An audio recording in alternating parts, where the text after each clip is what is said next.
Hello and welcome to another video by Rick Miracle. Hey, in my series Freemasonry and Satanism. Freemasonry, Satanism. What's the connection? The Illuminati, Rosicrucians, Kabbalah, Lucifer. Is there a connection? Nephilim aliens. Nephilim, Elohim. All these weird things, greys, reptilians, New World Order, globalism, sustainability, warring countries, a threat of World War III, nuclear holocaust, worldwide revolution, the left versus the right, the rich against the poor, the blacks against the whites, the Arabs against the Americans and Europeans, whoever, Chinese against the world, the Russians against the world. What are we dealing with? So anyways, for the last week I've been making these live streaming events on the UFO and alien topic. So I thought on series 207 I would include those books I use on the live streaming events and give them series numbers and put them in my book review collection. So I'm going to do a video on this book for an hour. Space Aliens Took Me to Their Planet. Oops. The most important revelation in the history of mankind. The books which tells the truth. The Ultimate Encounter. Claude Voril, or Real. I noticed the symbol there with the SWAT sticker and the six-pointed star. So I did do a live streaming event with the 1 hour of this book. So this is going to be kind of a backwards video. What I'm going to do now is going to be some information further on in the book and a conversation all unto itself. And the second hour will be the video I made with the live streaming event to have the information about this book in one video with a series number in my series Freemasonry and Satanism. Hope I didn't make that complicated. So if you watched the first half, you haven't seen it. If you've seen the live streaming events, so you don't have to watch it when I get to the second part. And it'll all make sense. So anyways, apparently this Claude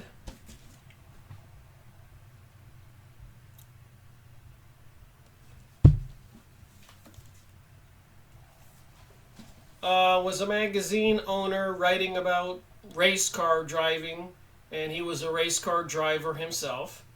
He went to the mountains, and out of nowhere appeared a silver craft which landed, and an alien came out and instructed him that they were going to have continuous meetings, and this alien was called a member of a race of people called the Elohim. As bizarre as that sounds, that's the information in the Bible about fallen angels. And apparently the biblical Elohim found the women fair on planet Earth. So these other worldly beings mated with human women and created some hybrid beings, the Nephilim, which were giants and other creatures. And apparently it was all this genetic engineering and polluting of the human creation that caused God, whoever and whatever God is, to destroy the planet with a great flood, so-called Noah's flood to most Christians, but indigenous tribes all over the world have a story similar to the great flood. And even beings that helped them, like the Hopi Indians, etc., prepare to go underground or in tunnels, mountains, to save a remnant of the humans from a complete total disaster. If you watch the videos I've made or do some research, you know probably about Atlantis and Hyperborea and Mu and other Lemuria, that there was an intelligent civilization before the Great Flood. I think most people acknowledge that with the structures, ancient monuments all over the world. So what I'm going to read from this book is just this one section, The Secret to Eternity.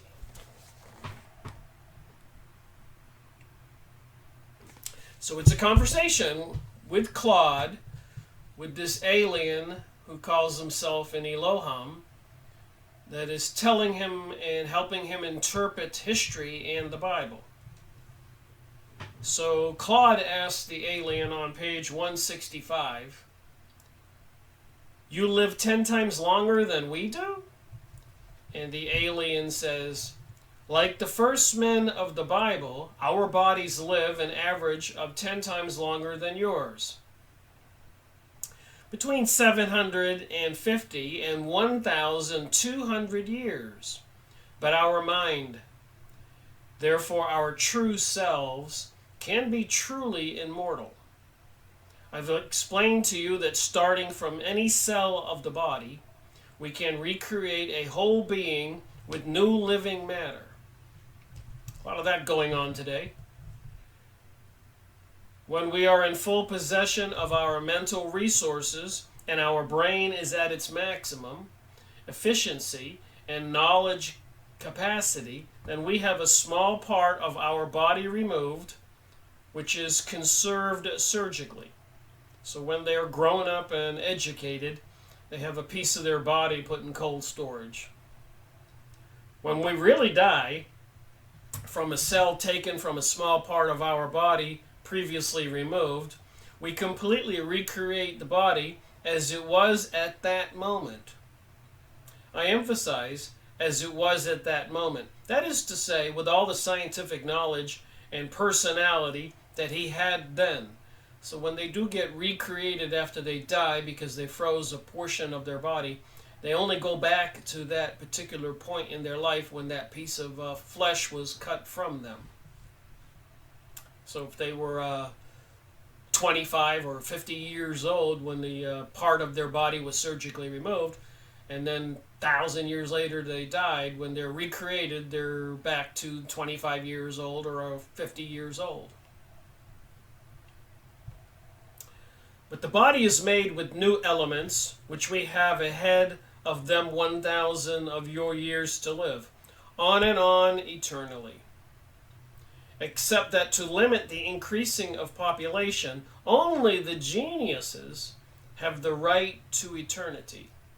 All men from our planet have a cell taken at a certain age, hoping that they will be chosen to be brought to life again after their death.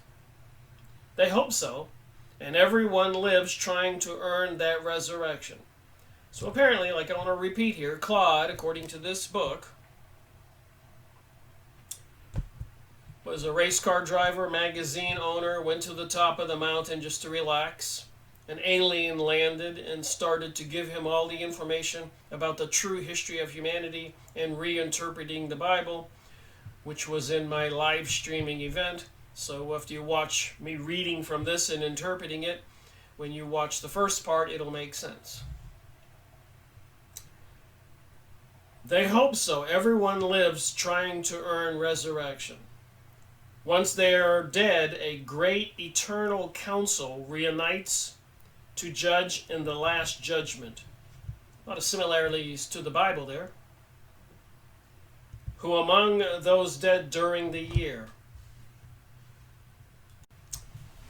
So apparently, when somebody died, according to this alien in the craft, calling himself Elohim, the council reunites to make the last judgment of that person and see if they are worthy to live another life.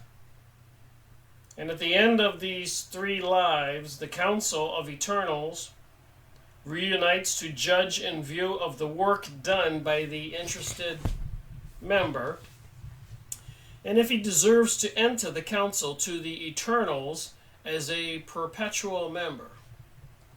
Starting from the moment that a new life is hoped for, one is no longer entitled to have children. which doesn't prevent love, obviously. This permits us to understand why the scientists who were from the Council of the Eternals wanted to create life on other planets. They transferred their procreative instinct on other planets. What do you call yourselves? If you want to give us a name, even though we're called men in our language, you may call us the Elohim, since we came from heaven.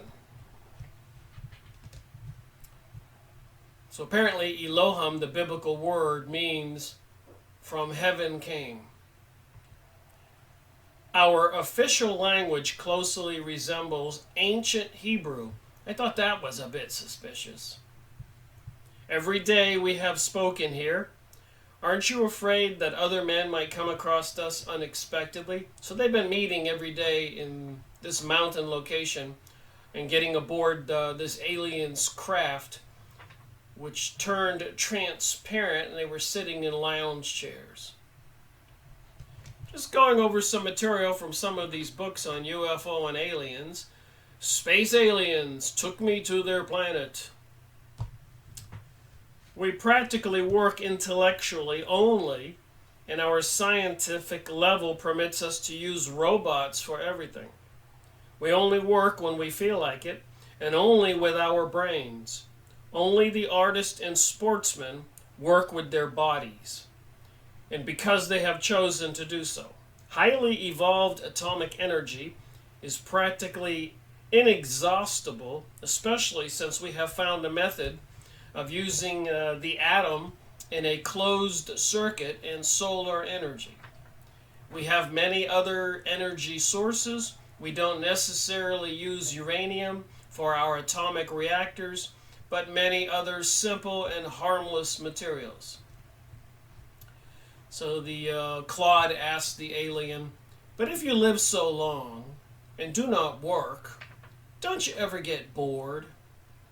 And the alien says, "No, never, because we always do the things we like, especially love making. We find our women very beautiful and we take advantage of it." Wonder how the women feel about that on their planet. What are they going to say? We find our men very attractive and we take advantage of that too? Okay, so Claude asked the alien, "Does marriage exist?" No. Men and women are free. More suspicious information in this book. Published in 1975. First printing 1978. Those who have decided to live together as couples can do so, but they may have their freedom whenever they feel like it, because we all love one another. Jealousy doesn't exist because everyone can have everything, and there is no property. There is no criminality where we live, therefore no prisons nor policemen. However, there are many doctors and regular medical visits for the mind. Those in whom we discover the slightest psychological disturbance that could cause acts contrary to the liberty of each individual and to other lives are immediately submitted to the treatment which will bring them back to a normal condition. Makes you wonder about today with the artificial intelligence systems online working and growing every day. They use those artificial intelligence programs during JADEM 15, dispersing troops all over the USA and knocking door to door with military exercises like they're preparing for martial law, controlled by computer programs, not humans. So whenever the event happens, there will be no human with any kind of empathy or concern. It'll be merely based on your metadata, who they feel you are, who you talk to, what books you read. Are you a Christian or not? And apparently the Christians will be the targets, and other people of religion probably. So I'm just comparing this material to what's in this book. And it brings up the similarities in the conversations itself. Can you describe the average man's day where you live? In the morning, he gets up, takes a bath, because there are swimming pools everywhere, eats his breakfast, and then does what he feels like doing. Everyone works because they feel like it, since money doesn't exist where we live. Seems to be a kind of a communist theme here. Part of what the plan for the New World Order globalism is. Just wonder why some beings called Elohim are describing these reality, which Claude created a religion about, by the way. It's called the Raelian religion. See his name there? In the center of the screen, R-A-E-L on the top. Raelian religion. I showed in the last video they were building some kind of embassy in Israel to welcome these aliens. If mankind wants them to come back and take control in Israel. Thus, those who do work always do a good job, since it is done by vocation. Only the eternals have precise missions. For example, the surveillance of electronic brains and computers used for vital problems like energy, food, organization, etc. Sounds like some kind of far-fetched story like in a Star Trek episode. Of the 7 billion inhabitants, there are only 700 eternals who live completely apart from other men. They have the privilege of being eternals, but the task of taking care of everything for others who aren't obliged to work. To those 700 eternals, we must add 210 probationers, about 70 per year, or 10% province. Out of the 7 billion inhabitants, there are about 40 million children. It is only once mature, between 18 and 21 years, depending upon the subjects, that children have the operation that gives them the lifespan of over 750 years. So between 18 and 21, when they get that old, these beings from another planet, they have an operation so they can live 750 years to 1,000 years. From that moment, they too may have children. This enables the oldest of our normal inhabitants to know their descendants up to the 15th generation. Out of the 7 billion inhabitants, there are only about 1 million of inactive people, almost all under treatment, as they are generally psychologically disturbed, people who are attended to by our doctors during approximately 6 months' time. Most men are interested in the arts. They paint, sculpt, play music, write, make films, participate in sports, etc. We have the leisure, a leisure civilization in the full sense of the term. So did you ever wonder if some of these aliens were to meet a human and describe their world? Well, it's in this book. And it reinterprets all the information in the Bible, like I did in my live streaming event. I explain all that. The cities contain about 500,000 people, covering only a small space. A city is really a huge house situated on a high place inside of which people can sleep, love, and do what they please. Oh my. These city houses are about 1 kilometer in length and I guess a kilometer in height, and are traversed in all directions by collective waves used for travel. You tie on a belt and you place yourself in a wave current which carries you wherever you want to go rapidly.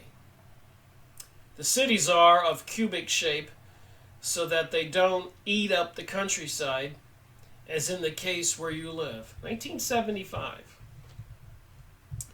Claude was French. This is a English translation, this book. one of your city of 500,000 people covers 20 times more surface than one of ours. The result is that when you want to go to the country, you have to travel many hours, whereas in our case, we are there in some 10 seconds. So their cities are 1 cubic square buildings, not like a huge area where our huge cities take up a lot of space. So the alien says.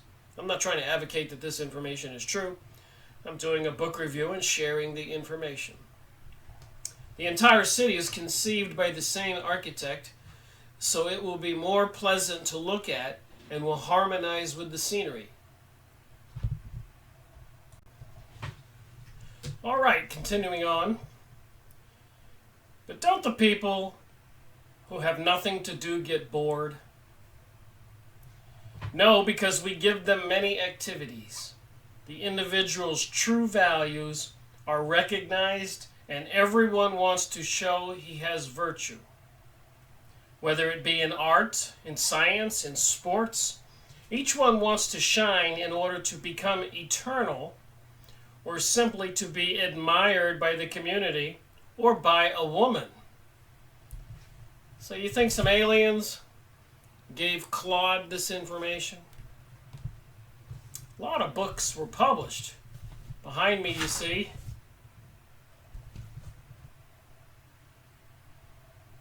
over 100 books here and here, all UFO alien books.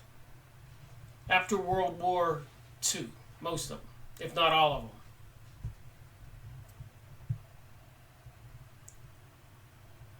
Some people like to take a risk, and to deprive them of the risk of dying would take all the joy of living away from them. Therefore, dangerous sports are particularly popular on this other planet where these Elohim are from, who apparently, according to the fallen angel story in the Bible, found the women on earth fair. They mention women a lot in here, like they're something other than men or part of the community. We can bring back to life any injured person, but the ones who practice these sports can only do so if they state in writing that they agree not to be taken care of if they die during their sporting activities. We have a kind of atomic automobile race that would fascinate you, and more brutal games like boxing, and even more brutal, a kind of rugby, which is practiced in the nude, and where all strokes are permitted, boxing, wrestling, etc. I'm a bit suspicious. What do you think? The aliens? Alright, a little bit more here, and I'll finish this chapter and look at a document and a little piece of paper here I have, and then paste on the live streaming event, and to make this a full video series number 207 concerning this book. So at some point in the future I might make part 2. All this might seem barbaric to you, but don't forget that all extremes should be balanced to prevent breakdown. An extremely sophisticated civilization should have primitive counterbalances.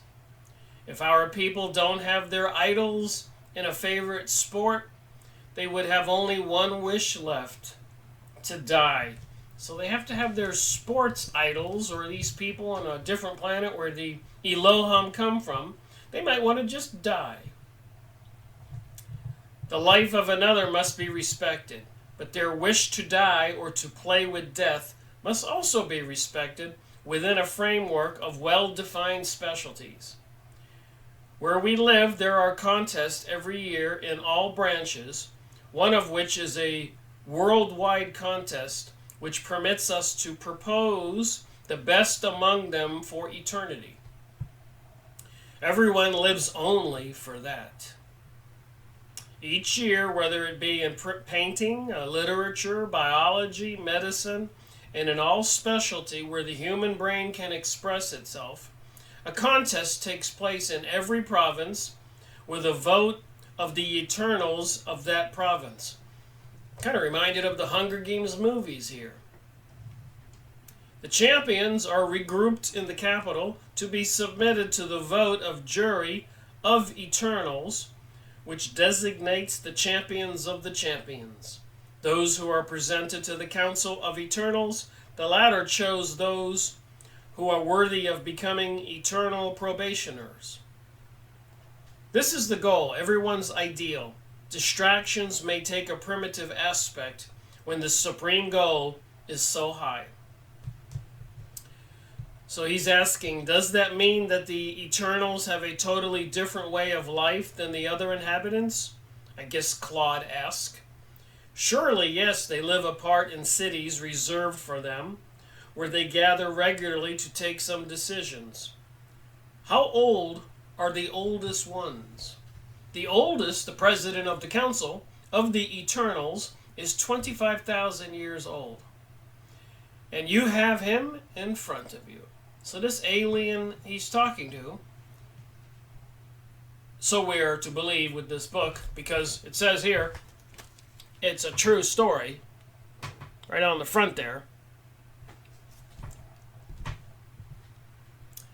I have inhabited 25 bodies up to this day, and I was the first one on whom this experiment was realized. That's why I am the president of the Eternals. I myself directed the creation of life on Earth. So these alien beings in a spacecraft who met with Claude are saying now that they're the ones who created us. I myself directed the creation of life on Earth. Then your knowledge must be incommensurable. Yes, I have accumulated quite a bit of knowledge, and I will not be able to communicate much more.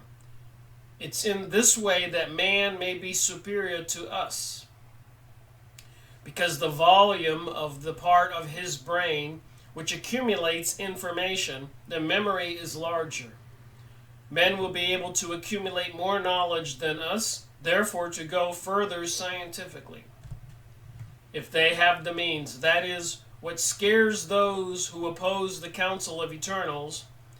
Man from Earth can progress faster than us if nothing stops him. So again, I read these books. I read some of this material. And what are we to think? Some alien meeting with Claude from France, a race car driver, a magazine owner. So there's some more here I want to look at. Inside the book I noticed this little piece of paper.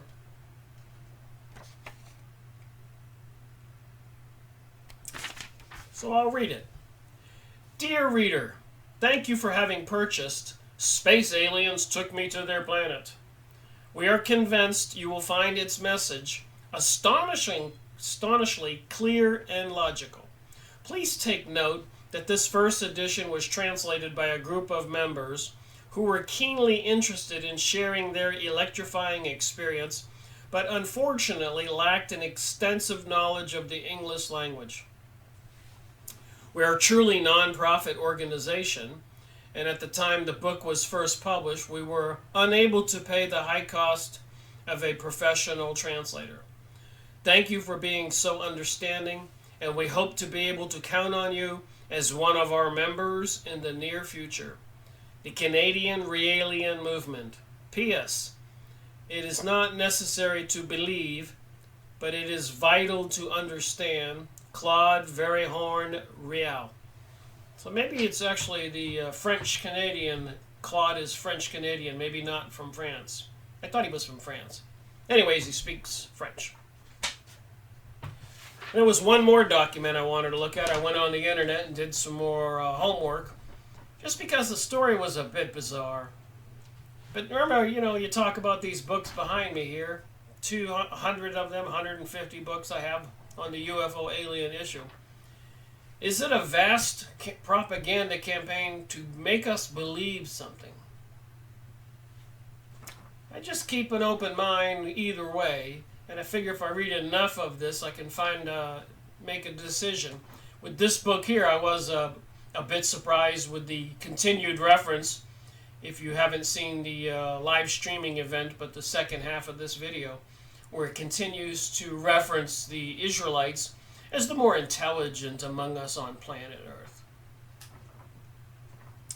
So this guy, Raelian Truth, website, Raelian-truth.blogspot.com. I'm sure you can find it if you want to go look it up and read it. On the bottom there, I'll read this document. 2 years, for almost 2 years now, I have been trying somehow to radiate this truth, which is too great for me. This is Claude speaking. There are 700 of them. As I pen these lines, so he had 700 followers. And I understand how this is both few and many at the same time. Who are these 700 followers? Are they, as the scoffers are they the scoffers would no doubt love to believe? Average simpletons who could be made to swallow anything? It's really fine print, I apologize. Not at all. Some of them are university graduates, people holding PhDs in philosophy, psychology, theology, Scientology, medicine, physics, chemistry. So somehow his story got out that he met with the aliens, and these 700 types of people joined his group, cult. My admiration perhaps goes as much to those who have no degree, since although they have not acquired knowledge through studying that would allow them to realize that living matter and people like us can be created scientifically, they're still able to feel it intuitively as people capable of mastering matter and putting themselves in harmony with the universe that they are. So 1975, what was going on back then? The hippie movement, drugs, changes in the world after supposed landings on the moon, and World War II. This was the beginning of this paradigm shift propaganda. So anyway, so he's talking about these people who joined his group, and he adds, it was during June 1975 that I decided to resign as president of MADECH. First of all, because it seemed that the movement could now manage very well without me. And secondly, because I thought I made a mistake in structuring the organization in accordance with a 1901 law that linked the movement with such importance to humanity to a picturesque club or a war veterans association. So that's what he says. But according to some doubters, here's some more information. However, according to Scientologist Susan Palmer, MADECH, the group he organized to follow the information given by this alien, reinterpreting the Bible and the story I just told you, was not running MADECH was not running so well since the inception in September 1974. So his MADECH cult organization wasn't doing so well after he created it. In April 1975, Rael called an emergency general meeting to restructure the organization, and the diverging aims of the leadership became apparent. A major schism was brewing. Charles Entemeyer, MADECH's secretary, complained that the members of the executive were awarded themselves honorary titles like Secretary General, Administrative Director, and at the same time they were trying to lay down rules to rein in Rael's, Claude's, charismatic authority and to follow in the steps of the prophet, MADECH. Officials were becoming less interested in Claude's. Rael apparently is his alias name. His real name is Claude. They wanted to. They were becoming less interested in Rael's extraterrestrials and were saying and more involved in networking with other UFOlogy groups and Trekkies. To exploit the entertainment potential of the ET phenomenon, they were planning a money-making lecture series and other contactees as the invited speakers. So that's what the people he organized wanted to do. In July 1975, Claude, staged a purging of leaders which hampered his own creativity and established the structure of guides we see today. Later, after Claude wrote his second book in January 1976, MADECH, the group he organized, had lost 90% of its members who were plotting a schism against him.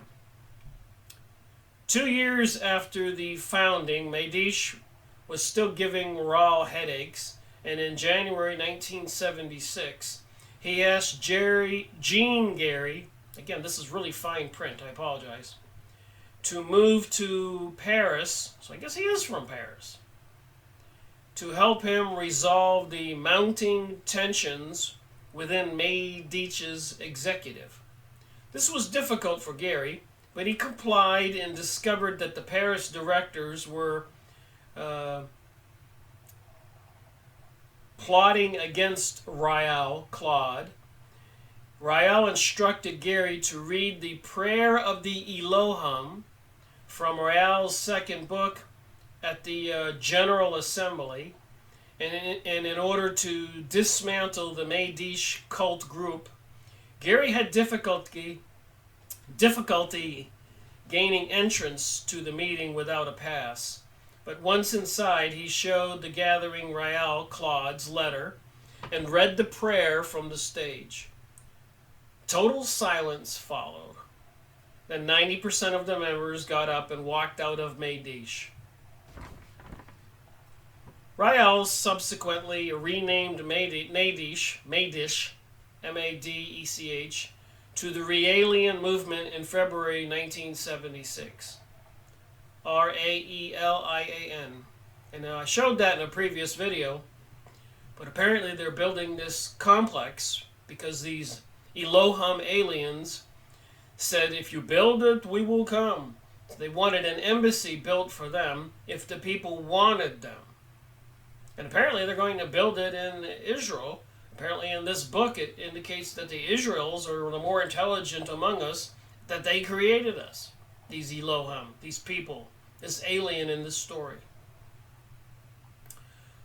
However, a footnote in the Intelligent Design claims that the name was changed in 1975. In 1975, with the authorization of the Elohim, Rael changed the name of the movement to the International Raelian Movement. And here's a picture of him. And I noticed the six-pointed star and the symbol of the swastika on it. And of course in the book it points out that the Elohim, the aliens, keep saying that the best of their creations, the most intelligent, are the Israelis. So it does make you wonder about these books that are published. So I'm not trying to preach any of this material. I just go over book after book after book after book, trying to figure out WTH, what the heck is going on? You know, is all this UFO and alien some kind of propaganda to disguise something else? And even in the 1920s and 1930s, the efforts to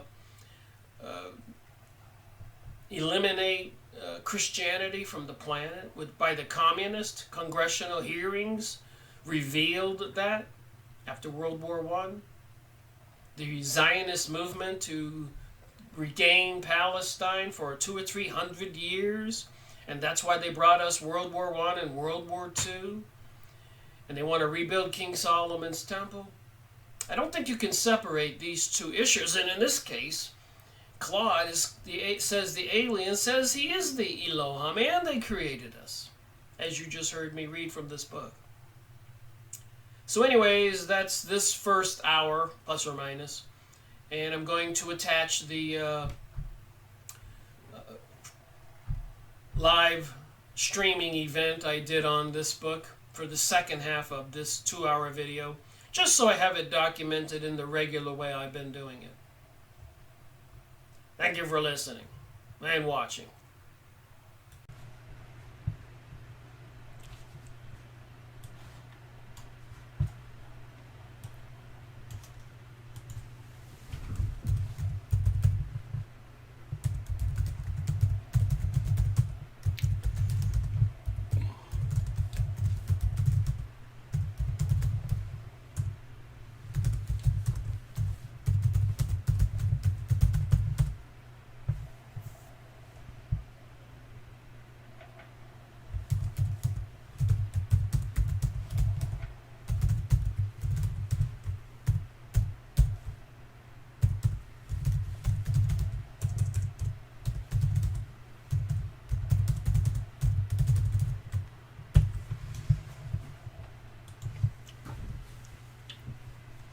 Well, it's 11:59,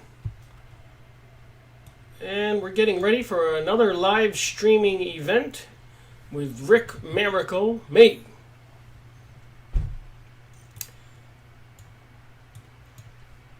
Trying to figure out WTH. What the heck is going on? What is the truth? Makes you wonder if we'll ever find out what the truth is. Throughout history, men and women have spent their entire lives trying to figure out the truth, the reality of our existence, and gone nowhere, so it seems. Hello and welcome to another event. It's noontime with Rick Miracle on July 6th. 2018, and I thought we would have a conversation today about WTH, what the heck is going on, about some odd things I've been seeing in my research, making the Freemasonry and Satanism series. I'm up to 206 authors, encompassing about 250 books. Probably 700 hours, almost 500 videos since September 2013. Trying to figure out what's with all this weird goings on. I see we have a couple people watching. How's the audio and how's the video? I can see my comment section.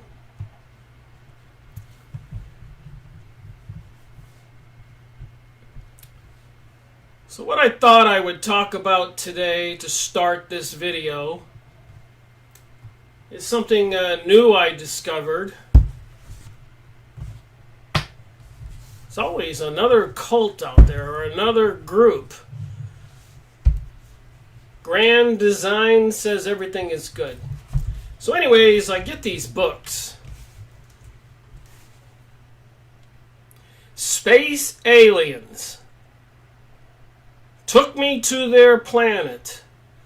Claude Voril,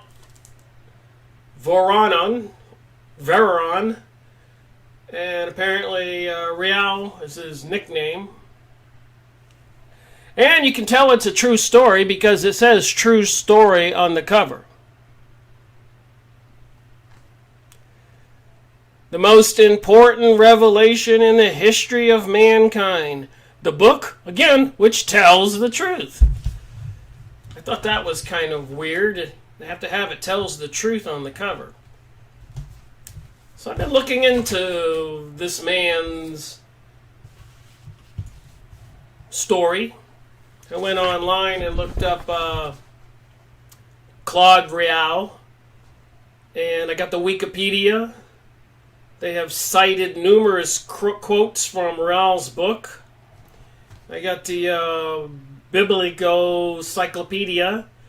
Brother Voril, beloved blue brother and sensual meditation prophet. Sensual meditation prophet.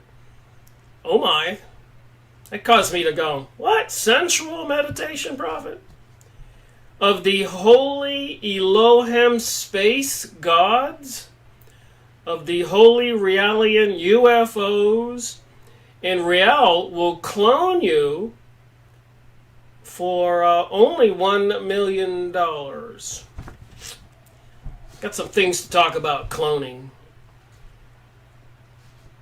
So you can go look this up. This was my Yahoo search. I just put his name up there. And you get all these results.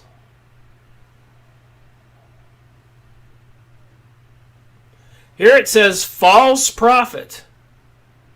He's got 554 members in this report. UFOlogy, Raelian Movement by Claude Voril. Realism, or the Raelian Church, is a UFO religion that was founded in 1974. So what is the truth? I've been reading the book, and I had a whole lot of oh my's. Oh my, I can't believe that. Is that really in print?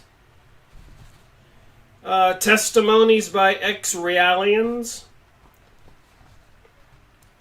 Is Claude Voril really the Maitreya? I've gone over Maitreya. Ex-member of the Raelian cult, exposing the fraud of Claude. That rhymes. 22,600 results.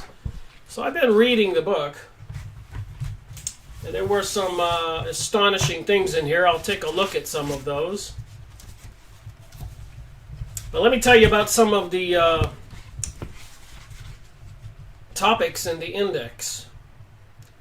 The summary, Chapter 1, the encounter. Chapter 2, the truth. Genesis, the flood. The Tower of Babel. Sodom and Gomorrah. The sacrifice of Abraham. Chapter 3, watching over the chosen people. So no matter where I turn, I get directed towards the Jews, the chosen people. Some people say, Rick, you're always seeming to talk about the Jews. What do they have to do with Freemasonry? But all the books I go over talks about the Jews. How are you going to miss it? Moses, the trumpets of Jericho, Samson and the telepaths, the first resident, Elijah the messenger, the multiplication of bread, the flying saucers of Ezekiel, the last judgment, Satan, here you go, Satan. So I guess I did name my series correctly, Freemasonry and Satanism. He comes up everywhere. And Freemasonry is the creation of the Illuminati elitist Jewish people. And I shouldn't probably call them Jewish people. I should call them Kabbalist, mystery religion. That probably more closely focuses on who we're talking about.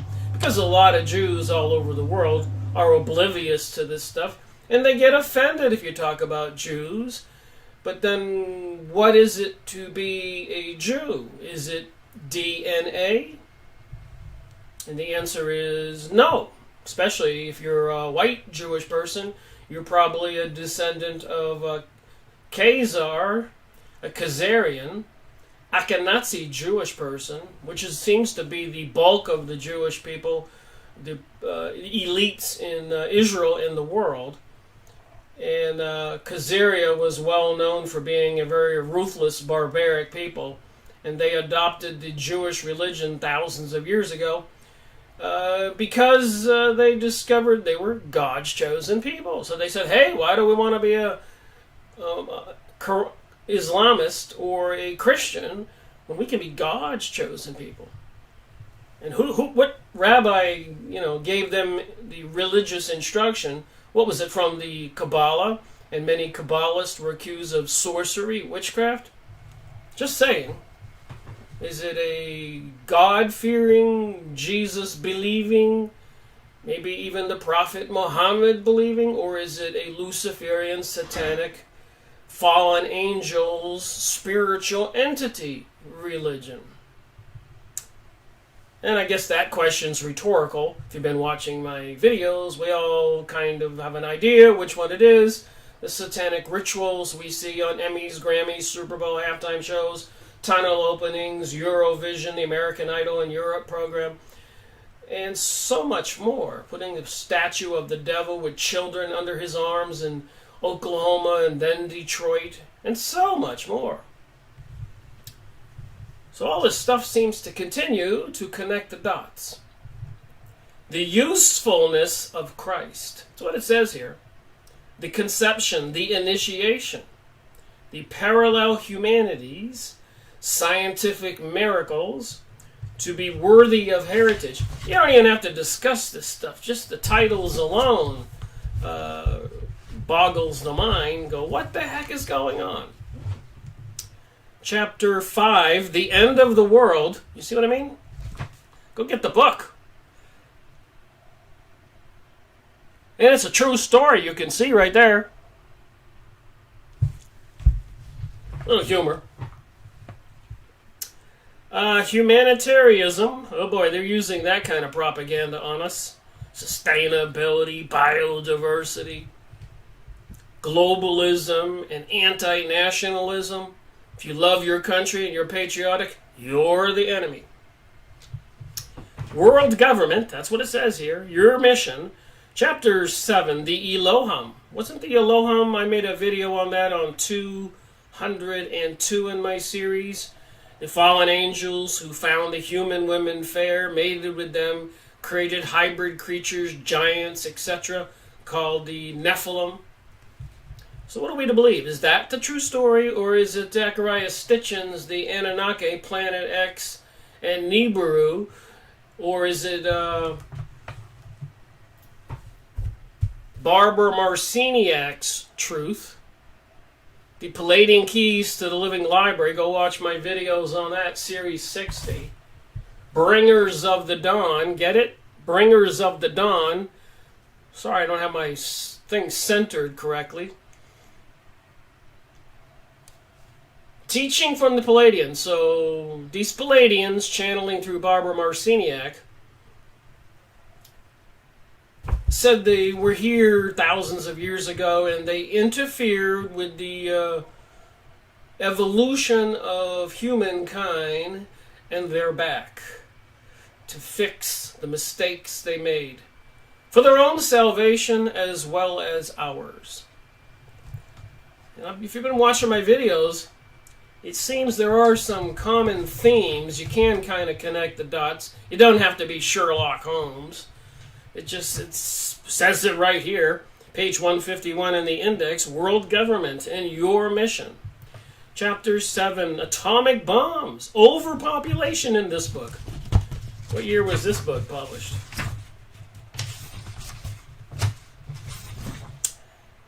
Uh, 1975, so overpopulation was something they wanted us to believe was in true situation. The Secret of Eternity, Chemical Education, MADECH, whatever that is. Chapter, the second message, My Life Till the First Encounter. The Pope of the Druids. I gotta do a video on the Druids. The Encounter, Lectures, Buddhism, the second message, Neither God nor Soul. The Other World Meeting the Ancient Prophets. The New Commandments. The People of Israel. Alright, and the Keys, Chapter 3. You're not even going to believe this. The keys: man, birth, education, sensual education. Sensual education? I know we have the Rainbow Coalition, gay marriage and transgenderism and pansexualism being taught out there even in cartoons for kids. Fulfillment. Nice words, fulfillment. The government. Meditation and prayer. The arts. Sensual meditation. So I guess you could meditate on sensual activity. Human justice. Science. The human brain. The apocalypse. Telepathic communication. The reward. And the guides. So I highlight when I read these books, as you can see. So I'm just going to go over my highlighted portions to do a quick review here and talk about what I highlighted, what I think it means. Listen to me. So this Real guy, Claude Voril, apparently went up to a mountaintop, a extinct volcano, and witnessed a 30-foot, 40-foot wide silver UFO land, and a being got out, and they're having a conversation. That's jumping up to page 23. Instead of reading 23 pages, that's what happened.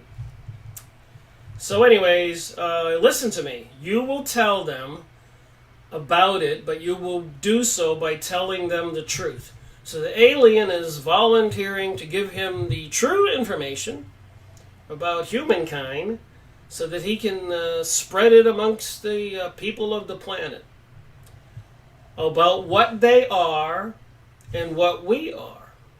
According to their reactions, we will see if we can officially and freely show ourselves to them. So then you got Stephen Greer with the Serious Disclosure Project, getting groups of people going to the beach or parks, all over the world, by the way, and doing incantations or mantras, or abracadabra, hocus pocus, invocations, mantras, and apparently bringing some aliens into being, manifesting. You can't make this stuff up. I've gotten some of the emails from Stephen Greer, the Serious UFO Alien Disclosure Project. You can go on the internet, YouTube, and watch some of his videos. And like this book, it's funny with this software, when I tick it to the left, it goes on the right on the screen. It's kind of confusing me. So a lot of these books I've gone over in material, they're trying to rewrite history. They're trying to get people on the planet to believe something different and discrediting and demonizing Christianity and bringing us a different paradigm. And a lot of young people, as well as a lot of older people, are falling for it, and they're viciously serious about it. Talk about viciousness and hate. But the planners, the top of the pyramid, the Illuminati, maybe some Jewish utopians wanting this global world order, which has been documented throughout history. There has been something called the Jewish problem, even in the Encyclopedia Judaica or Henry Ford's books, or 40 or 50 or 60 or more book reviews on books I went over. There's no shortage of evidence that this has been the case. Videos on YouTube about 90 plus or minus countries that the Jewish people were exiled from, banished from. They were persecuted, prosecuted, and killed, massacred, after they would leave one country because of the persecution, prosecution, and other harsh treatments. Why were they treating them harsh? And apparently, according to the Encyclopedia Judaica, predominantly they were into their religion was part of the Kabbalah. What is the Kabbalah? It seems to be a derivative of the ancient Egyptian religion, and the hieroglyphics and the monuments in Egypt and all over the world exist. It's hard to fathom what is the truth. But if we have enough conversations and we look at enough books, we might be able to just say, this is what is going on. And then what do we do about it? A friend of mine told me something yesterday. She said, you know, Rick, you keep talking about what the problem is. The problem is, you need to start talking about what the solution. And we know what the solution is. People just need to get together, organize in towns and cities and have meetings. Create something called the American People's Party. I don't care. I know that making my videos since 2013, I've asked for some donations for my work so I could have some money to go do some lectures, maybe publish a book or make some flyers or pamphlets. And basically, apparently, most people don't want to get involved. I've never been donated 1 cent. And I'm not complaining. I just look up at the sky and say, okay, you're going to have to help me because I'm not getting it anywhere else. And everything seems to work out okay. So I'll stick with that. But that's me. Back to the book here. So the alien tells Claude, I'll just say Claude from now on instead of trying to pronounce his last name. But there are some little bombshells in what I'm about to read. So the alien tells him, because you were born a Jewish father, of a Jewish father, and a Catholic mother, we consider you an ideal link between two very important peoples in the history of the world. So again, it's not me bringing in the word Jewish into this conversation. It never is. It's in the books I'm going over.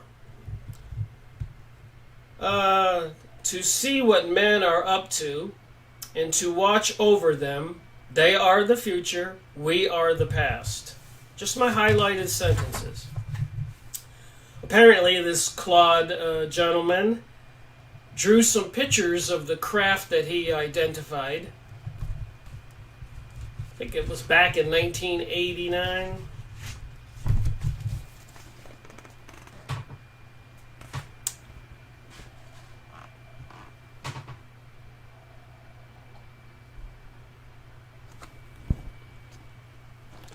Keep getting this backwards. I turn it to the right and the picture goes to the left.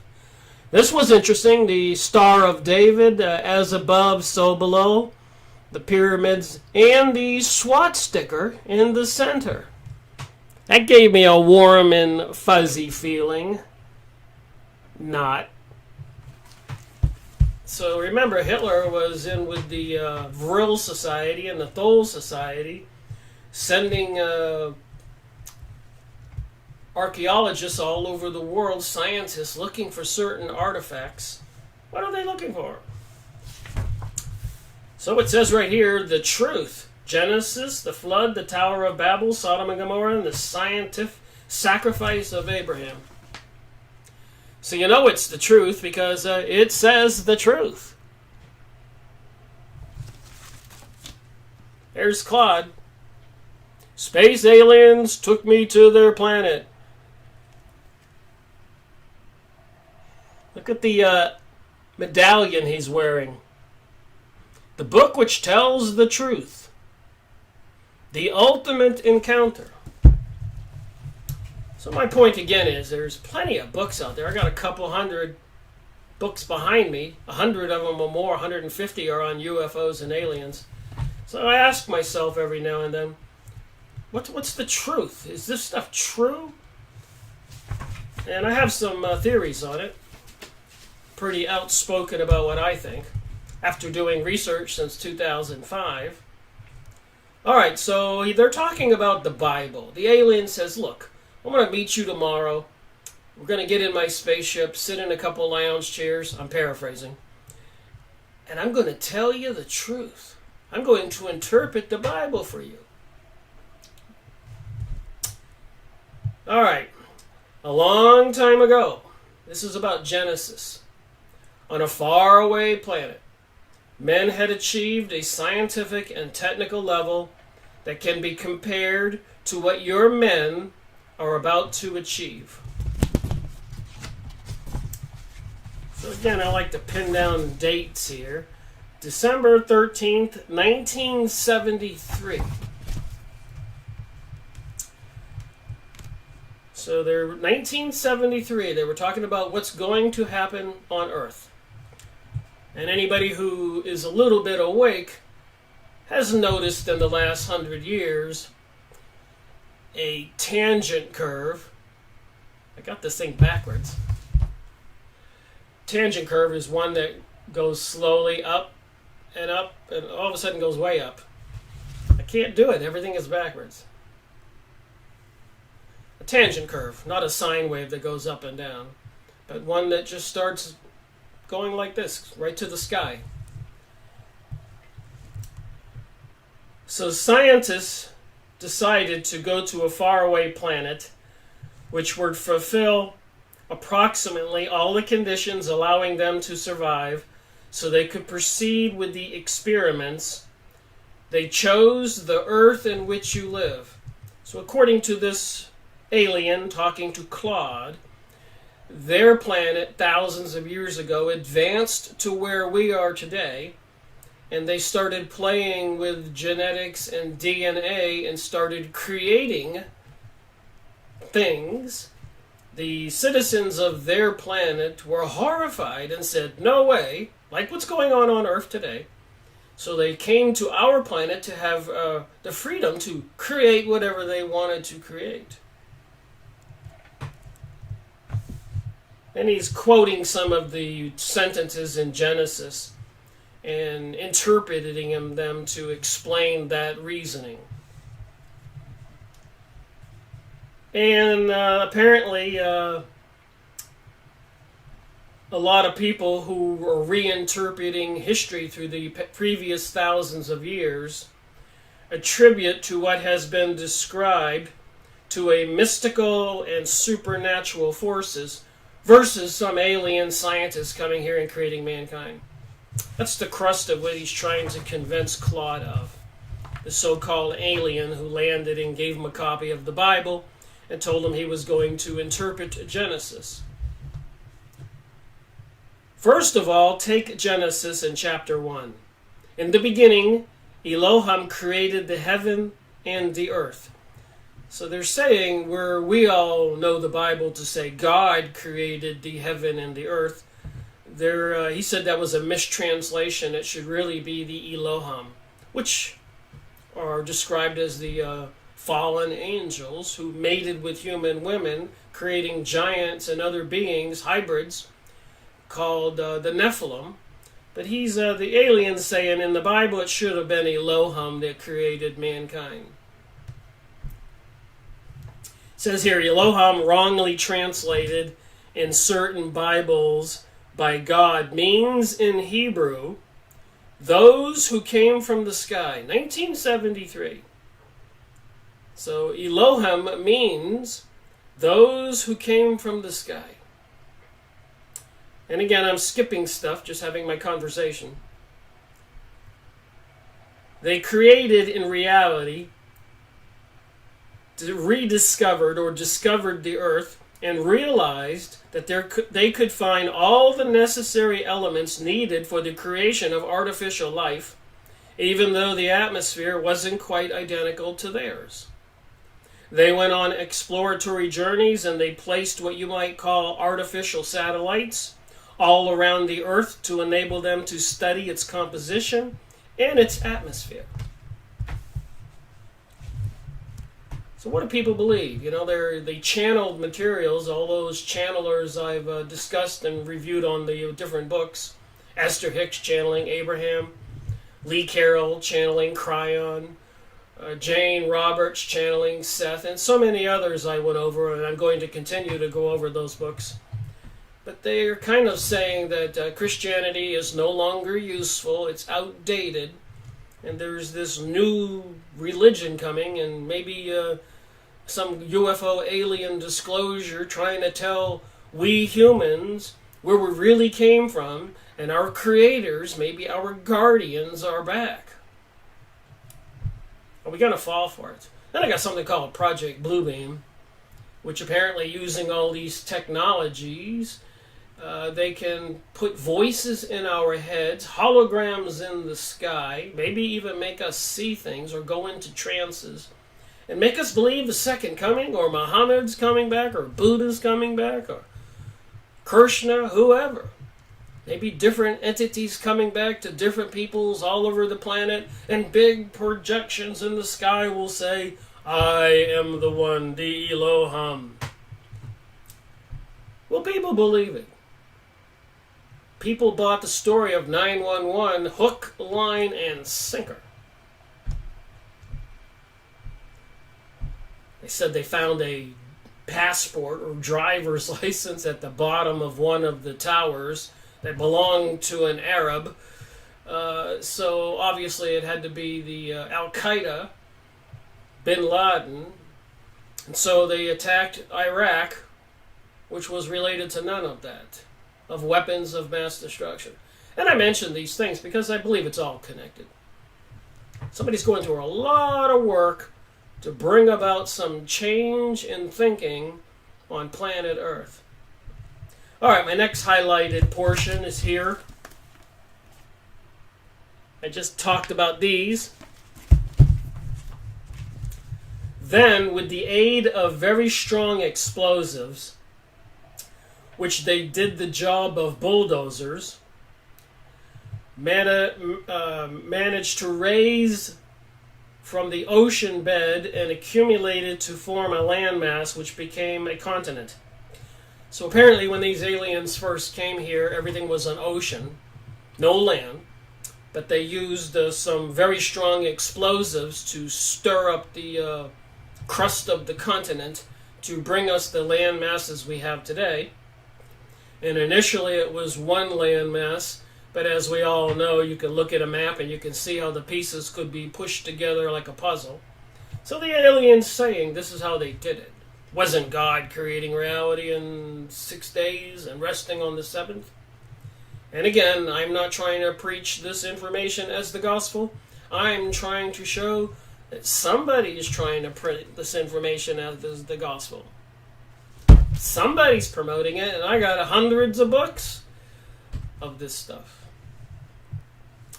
Your scientists have realized that all the continents were derived from the same landmass and would all fit together to form a whole.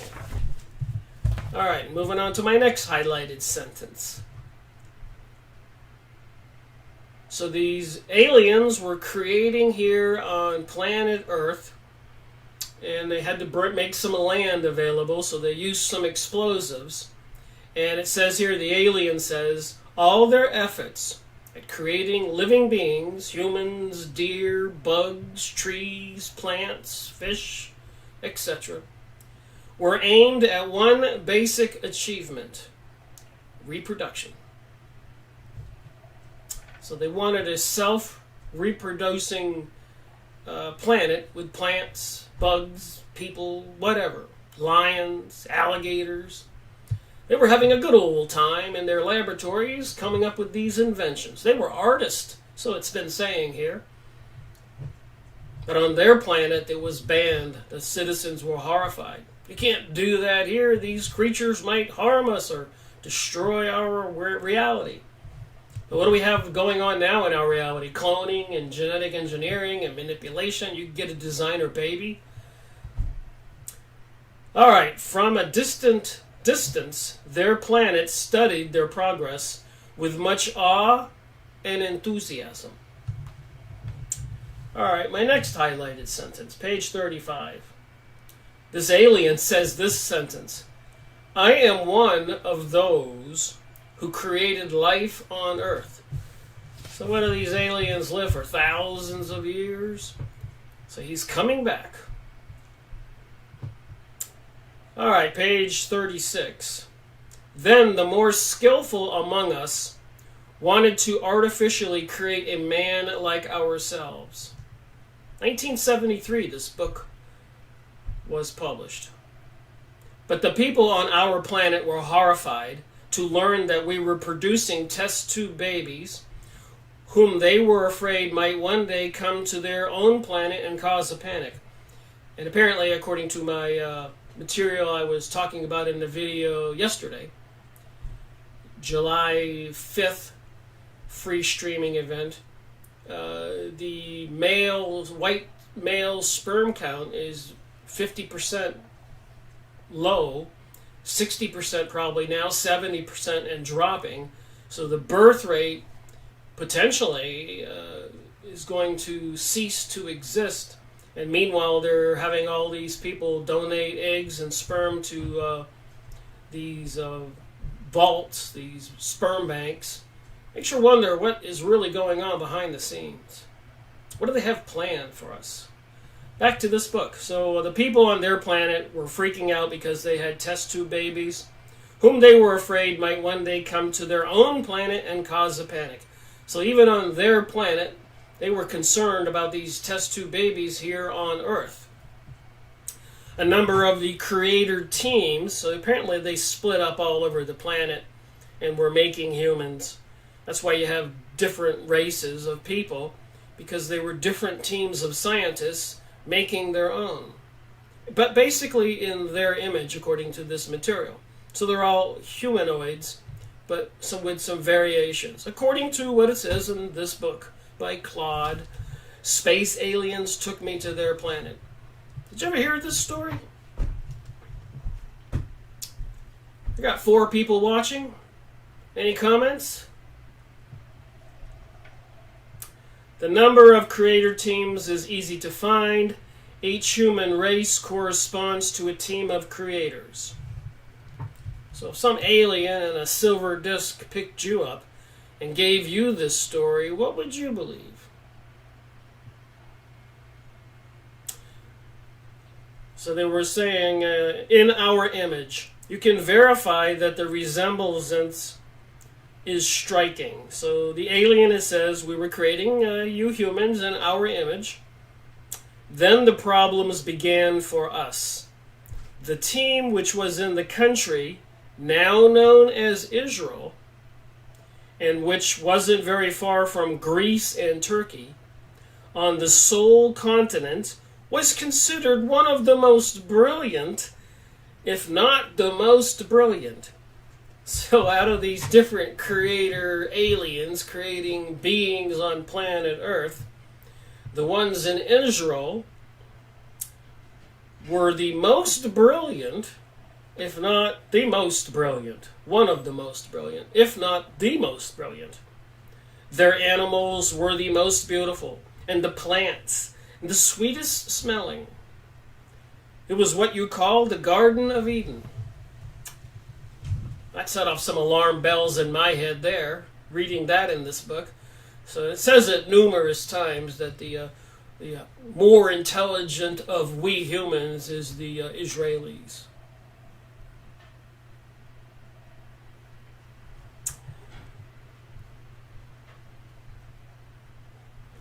Silver says, are we supposed to believe that there are other planets? I now tend to dismiss anything that talks of space that indicates a deception is at the basis of the argument. Yeah, and I kind of agree, but what I'm doing is going over these books and I guess propaganda or teachings that some people are picking up and believing. So it might just behoove us to see what they're saying. Somebody made up a lot of UFO and alien books and magazines and press releases and movies. And there's more I have to talk about that.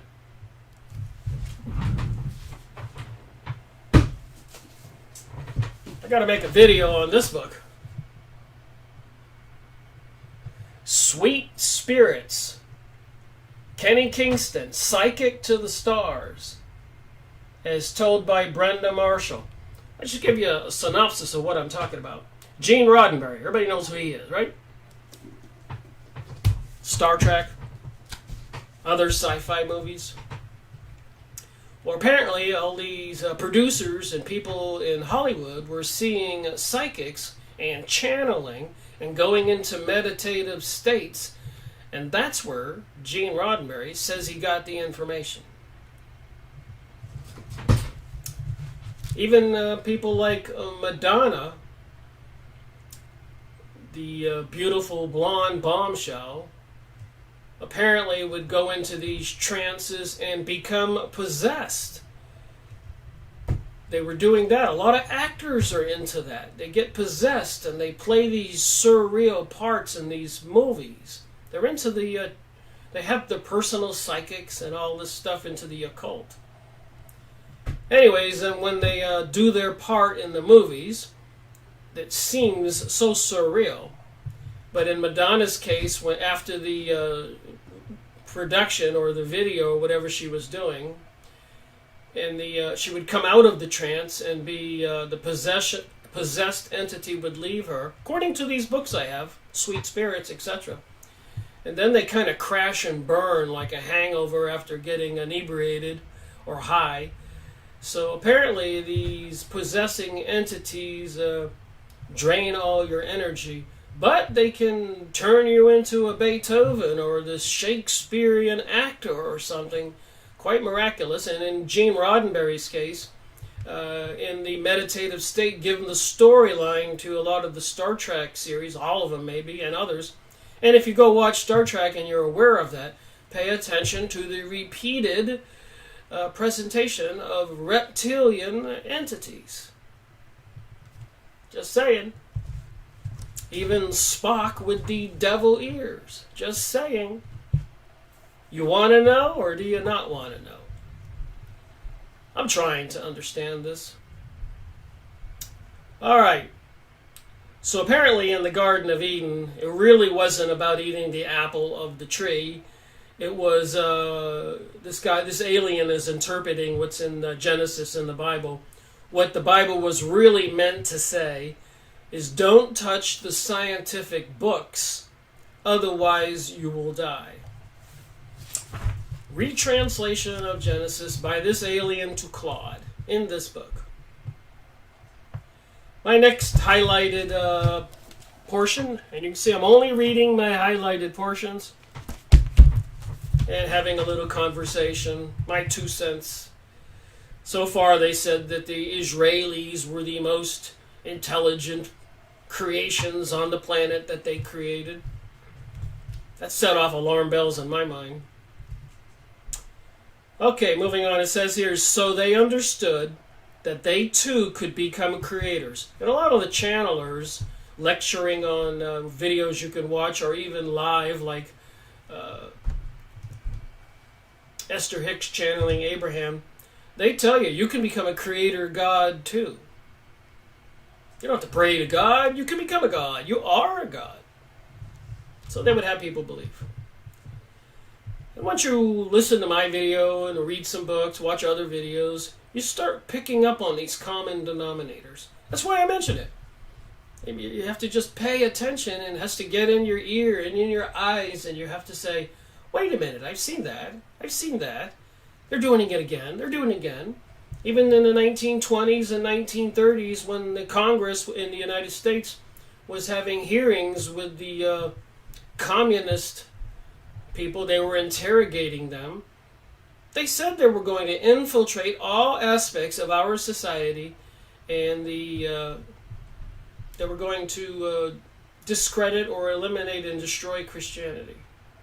So again, you wind up with this reptilian theme, anti-Christian theme, anti-Islam theme, and apparently according to series 23 in my series, Freemasonry and Satanism, Aleister Crowley, the Book of the Law, it's anti-Hindu and anti-Buddhist and anti-anything but these satanic Luciferians. And the commandment is do as thou wilt. The second commandment is referred to law number 1, do as thou wilt. You can do anything. Do you know why you can do anything? Because that's why you were put on this earth, to do as you please. It's a human experience. If you want to do something evil, go at it. It's your choice. It's freedom. They need people to be liberated, to do whatever they want.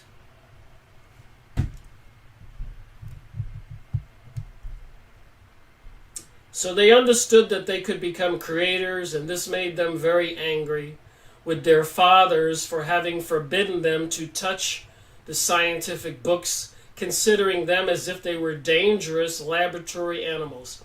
So the created humans back then by these alien creators, the created humans were upset because they were told that the creators didn't want them to read scientific books so they could become creators like their own creators.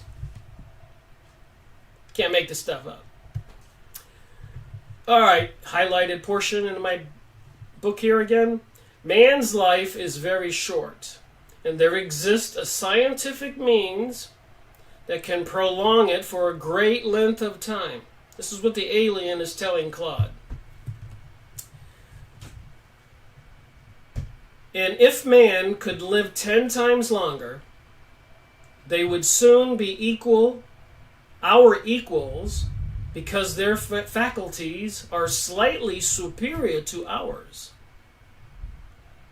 They are truly ignorant of the possibilities, and particularly, here we go again, it's not me, and particularly the people of Israel, who during one of the competitions I mentioned earlier was chosen by the scientific jury to be the most intelligent and genius like humanoids on earth.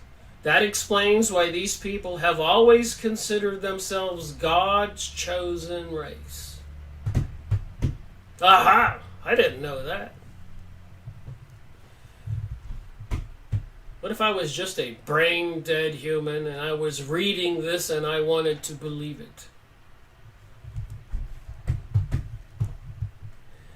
You surely have noticed the great number of geniuses that are produced by this race, the Israelis. That's what the alien's telling Claude. You surely have noticed the great number of geniuses that this race has produced. Oh well. Reading books. I guess maybe now I understand why governments ban books or had book burnings in Germany, and the Vatican was banning books. And apparently with the artificial intelligence systems online working today, whether it's through your TV, your cell phone, things you buy, your credit cards, facial recognition cameras, and so much more, smart meters, smartphones, smart cars. They even have this new thing on the internet that every 10-foot square of property on planet Earth, they have a website you can look at. It's called 3 Words, something like that. But you can hover your mouse over your house, and 3 words will come up. Every 10 or 20 square foot area of the Earth has been assigned 3 words.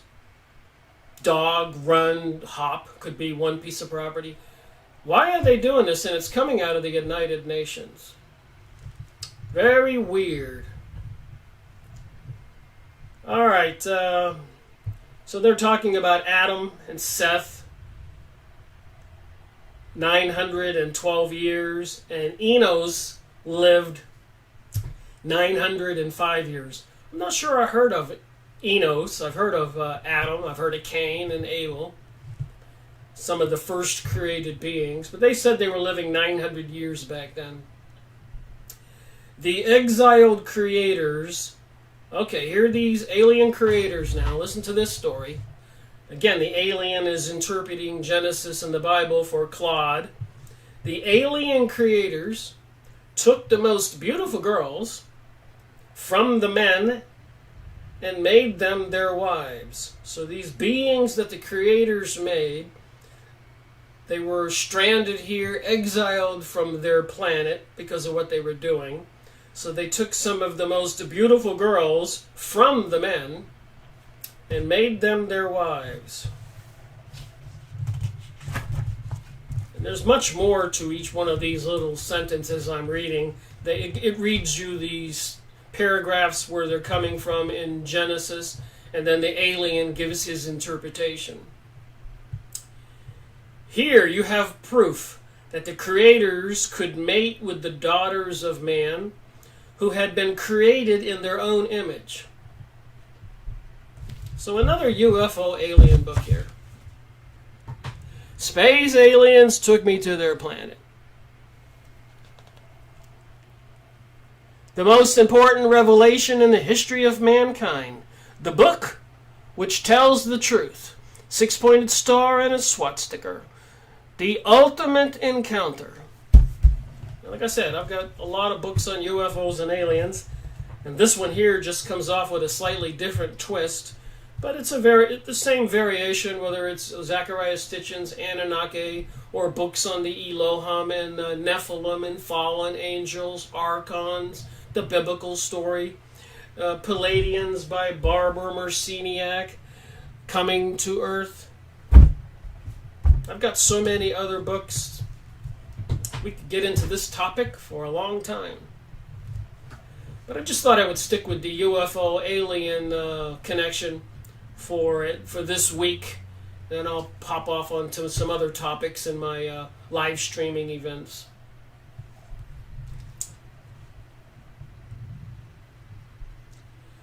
So here is your proof that the creatures could mate with the daughters of men who had been created in their own image. So these aliens from another planet did it. This was all becoming dangerous in the eyes of the people of the distant planet. Scientific progress on Earth was tremendous, and they decided to eliminate what they had created. All right, so now we're coming to the Great Flood, where everything is destroyed. The evil was the desire to become a nation equal to that of their creators. So they wanted to destroy the humans they had created because the humans wanted to become equal to the creators. A scientific and independent nation. The good was for them that man remained in a primitive being vegetating on Earth. So these aliens prefer that we stay ignorant, primitive, worshipping them slaves. I'm adding that because I already know what it says in the future right here. The evil was that man wanted to make progress and that he might one day become the equal of his creator. Therefore, these aliens decided from their planet to destroy all life on Earth by sending nuclear missiles. But those who were exiled, aware of their plans, asked Noah. Remember Noah in the wooden ark where he put 2 of every animals? Well, this alien's going to tell you the truth, if you want to believe his version. Asked Noah to build a rocket. So it's not a wooden ark, it's a rocket, which would orbit the Earth during the cataclysm, containing a couple of every species to be preserved. So they're going to put a couple of every species into this rocket. But wait, there's a catch.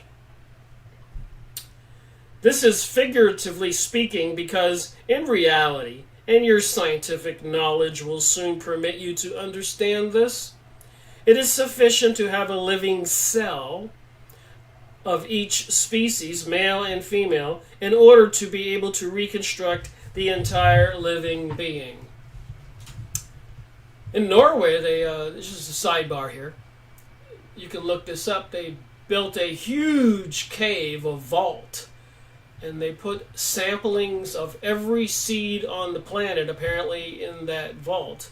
This was years ago when I began my research. Why would they do that? Why would they be building underground tunnels? Why would they be moving a lot of governmental headquarters more inland in the United States away from the coast? A lot of whys. Anyways, back to this book. When the explosion occurred, I guess the attack on Earth to destroy everything, life was preserved a few thousand kilometers above the Earth's surface, while the continent was completely submerged by an immense tidal wave that destroyed all life on the surface. Great Flood, which is documented by the natives all over the world. The Hopi Indians have a story about the Great Flood over there in Greece, Turkey, Romania. They have caves and stories in Africa, South America, Central America. Worldwide, there are ancient tales of the Great Flood. That's a fact. All right, so the book continues with the alien talking to Claude. It is quite obvious here that it rose above the earth and not above the water. Because it says in Genesis, and the ark was lift up above the earth, Genesis 7-17. Then they had to wait that the last traces of radioactive fallout had disappeared. And it says in Genesis, and the waters prevailed upon the earth 150 days, Genesis 7-24. The alien interprets that as, and the three-storied rocket with lower, second, and third stories shall thou make it. Landed on the earth. Inside, besides Noah, there were a couple of every human race on earth. And the Elohim remembered Noah, made a wind pass over the earth, and the waters began to subside. So again, he's interpreting the story we all can read in the Old Testament, Genesis, into this translation that some aliens really were responsible for the creation of mankind and saving remnants of the human race and all the plants and animals, taking them up into the sky in a three-story rocket, according to this book. And I know people watching this video will go, well, Rick, that's crazy. It's not about that that's crazy. It's about this is what this book is publishing and saying on the front, hey, it's a true story. And there's a lot of people out there buying this hook, line, and sinker, like I said before. You know what hook, line, and sinker means? That means if you're fishing, the fish doesn't just bite the hook with the bait. He gobbles up the hook, the line, the sinker, everything. You got that fish. All right, after eliminating the radioactive substance, scientifically,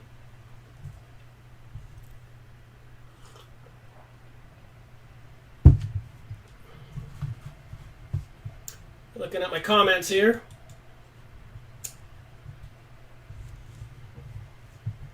All right. Yes, very good to look at this.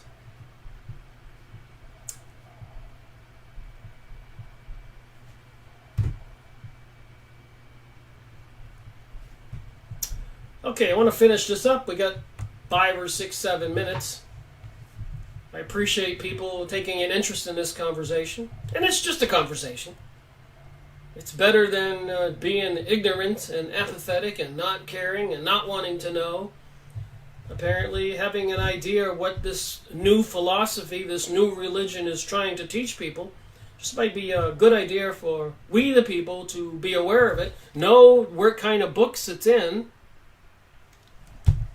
and who they're talking about are the most intelligent supreme beings among us all, the Israelis. It says here, after eliminating the radioactive substances, scientifically, the creators asked Noah to let the animals out to see if they could tolerate the atmosphere, and this was successful. Page 44, moving the page. Just my highlighted portions.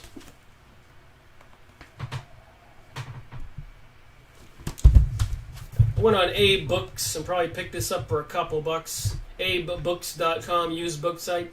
But you can check Cheap Books or Alibis Books. There's several sites. And it might just behoove you to collect books that are on my list of videos, book reviews, on rickmiracle.com. On the top left is a link. You can cut and paste the whole list so you can go on these used book sites and see which ones you can buy for $3 or $4, including shipping. because the prices do seem to be going up. Dave says, thank you, Rick. You've made lunchtime a little bit more interesting. Well, Dave, that was my plan, is if I could do a lunchtime show, that more and more people, and we'll be talking about current events and many other insightful topics. People have said some of my videos, if not all of them, are insightful. Imagine that. But then again, in a time of treason, truth is the enemy. It goes something like that. All right, the creators were happy to see that men weren't angry at them.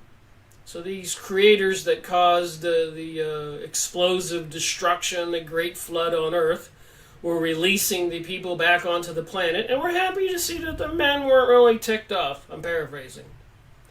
And promised, the aliens promised, never to try to destroy them in the future, because they had understood that it was normal for them to want to make progress.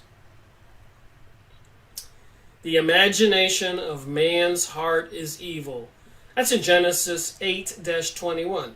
The alien interprets that to mean man's goal is scientific progress. Each human race was replaced in its original place of creation. And all the animals were recreated. Got a bug flying around me here. And all the animals were recreated from these cells which had been kept on the ark. So they had, instead of taking two of every animal and every plant and every worm and every bug and everything else, they took cell samples of all these things, like a Jurassic Park laboratory. And when they landed back on Earth, they recreated everything. All right, so we got a couple minutes. I'm going to read from page 45. And the topic here is the Tower of Babel.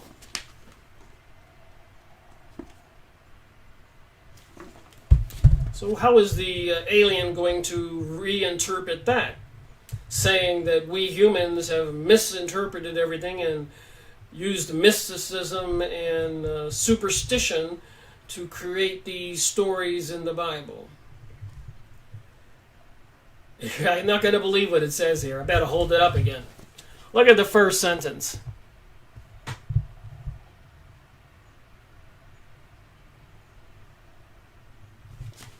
I don't want anybody saying, Rick, you're making it up. The Tower of Babel.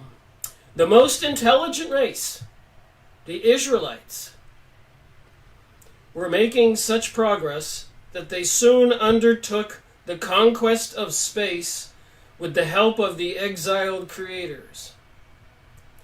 The latter wanted that men go to the Creator's planet in order to obtain a pardon for them by showing that the men were intelligent and scientific, but grateful and peaceful.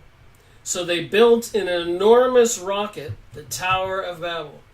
So the biblical story is they built this big tower with a winding staircase going up to the sky so they could reach the heavens. And apparently the biblical story is, and God was angry and destroyed the Tower of Babel. But I guess really here they built a rocket and they were going to fly to this planet, according to the alien. And that, of course, the most intelligent race on the planet was the Israelites. That started my head swimming reading this book and continuing to see this. I go, this information is in print here. This whole story is in print. It says who these people are. I'm not bringing the Jewish people into this conversation. It's in this UFO alien book, which apparently says it's a true story.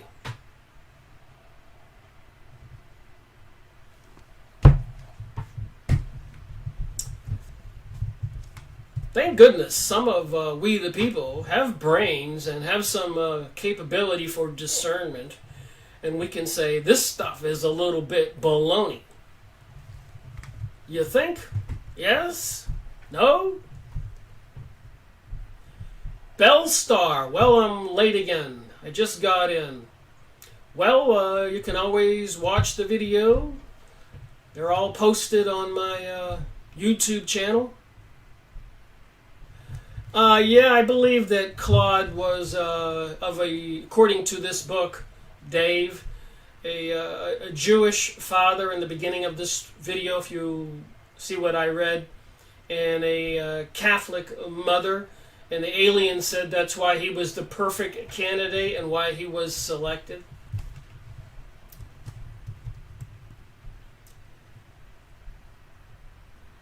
Alright, so apparently the intelligent Israelis wanted to build a rocket to go to this other planet. And now that they have started to do this, henceforward nothing. This is in the Bible. They have a mind to do well be beyond their reach. Genesis 11-6. And the alien interprets that to say, and the people on our planet became frightened. So the people on this other planet, the aliens, were frightened that the Israelis who built a rocket and were going to go there, you can't make this up. The people on our planet became frightened when they heard about this. They were still observing the Earth and knew that life hadn't been destroyed. Wow, apparently in these end times, apparently these aliens are coming back. You want to believe that stuff.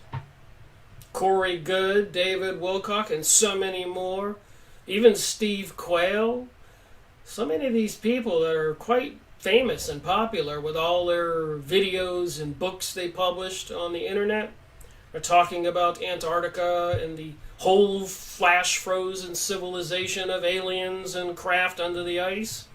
And during the last presidential election with President Donald Trump and Hillary Clinton, John Kerry and religious leaders from around the world and other people, and some say even Obama, went down to Antarctica during the election to see this,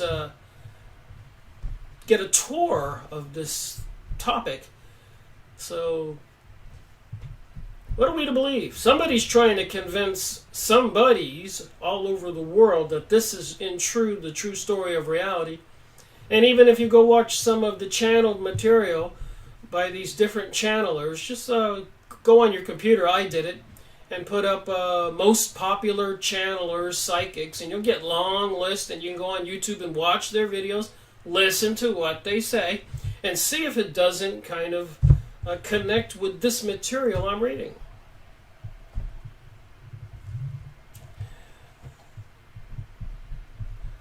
Bellstar says, have the Jews ever lied?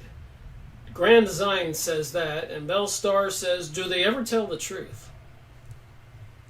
Of course, a lot of us, we continue to say that it's not all Jewish people. And a lot of people in today's culture across the United States and Europe probably don't have any idea or inkling of this. But it does make you think about it with the goings-on in the Middle East right now since 9/11, which was an inside job and apparently involved Mossad, according to many of the books I've went over, including Webster Tarpley's 9/11 Synthetic Terror. And I've made a lot of books that connect the dots.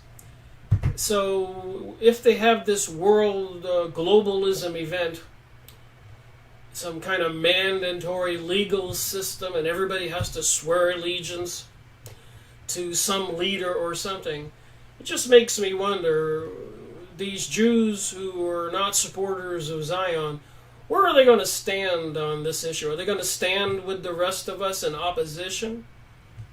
What would you do?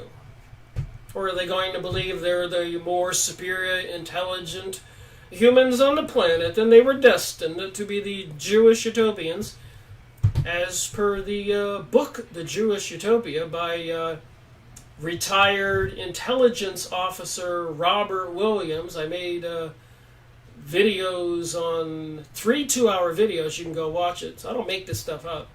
And that would be series,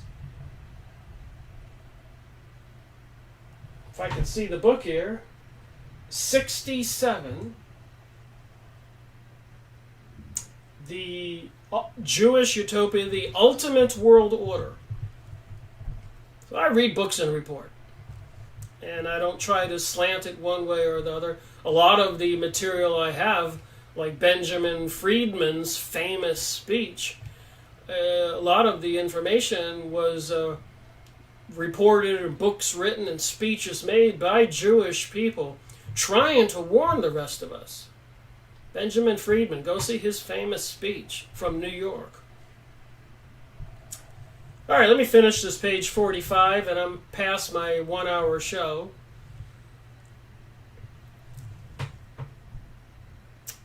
Then came, took the Jews who had the most advanced scientific knowledge and scattered them all over the continent. So the aliens were afraid of these intelligent, superiorly intelligent Israelis that had built a rocket and were going to go to their planet. So they came to the earth and they took the Jews that had the most advanced scientific knowledge, scattered them all over the continent, among the primitive tribes, in countries where no one could understand them because the language was different, and they destroyed all their scientific instruments. So the Tower of Babel. The next topic, which I will not talk about today, is Sodom and Gomorrah. Again, you can try to go get this book.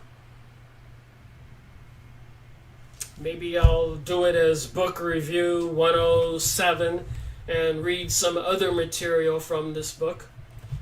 It seems to have some revelations in it about certain peoples they deem to be the more intelligent among us. What do you think? Anyways, thank you for listening to my live streaming event. This is the 6th one. I'm going to try to do one every noontime in July and see how I fare. It does interfere with my scheduling of my life to have a noon hour schedule to keep. But I might try to pre-tape some 1 hour programs in case I have to be elsewhere. I can still live stream something that I pre-record so that we can continue on with this and be dependent upon having a 1 hour noontime show. And even as I move forward, I could always replay ones that I made earlier, because to a lot of people it'll be new information. But again, when I make videos, it's not that I'm trying to convince anybody of anything. I'm trying to have a conversation. I think it's very important that we all think, use discernment, and look at what's going on and think about, why would President Donald Trump declare that the USA recognizes Jerusalem as the capital of Israel? Something that the Zionist, Kabbalistic, elitist, bankster, Illuminati, secret mystery school, lodges, temples all over the world have been working for hundreds of years. In the last 100 years, from my research, this is why we had World War I. To topple the Ottoman Empire in Turkey, because they controlled the Middle East and they couldn't get their hands on the Palestinian land. And then after World War I, the British government reneged on its commitment in the Balfour Agreement and wouldn't help them get the Arabs' land after World War I. So they had to have World War II. And then after they did get their country, and they are where they are now, they needed to accelerate the program, and they had 9/11. This story is not over by a long shot. Maybe it's only beginning, and maybe it's going to go on for 1,000 years, as prophesied. Thank you for watching my video. Rick Miracle reporting.